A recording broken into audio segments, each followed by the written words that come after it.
Api dengan cepat membesar dan membakar dua rumah warga yang berada di Kecamatan Sumbaopu, Kabupaten Goa, Sulawesi Selatan ini yang terbuat dari material kayu.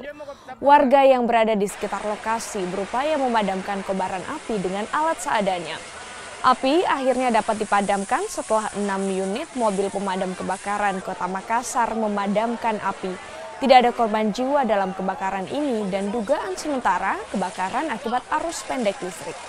Informasi ke Posko Malengkeri pukul 20.34. Informasi masuk, kami langsung meluncur ke sini. Terus kami kolaborasi dengan Damkar Goa. Jadi kami tidak memilih wilayah apa, tempatnya di mana. Apabila terjadi 65 atau kebakaran, kami siap menyelesaikan pekerjaan tersebut. Jadi untuk malam hari ini ada 2 rumah. Rumahnya Dengewa dan rumahnya almarhum Denggasing. Ya, alhamdulillah kita bisa kuasai dengan kolaborasi dengan Damkar Goa. Ada berapa unit Bang dari Makassar dan dari Goa Bang? Untuk dari Goa ada 4 unit, dan dari Makassar ada 2 unit. Posko Malengkeri tepatnya yang meluncur.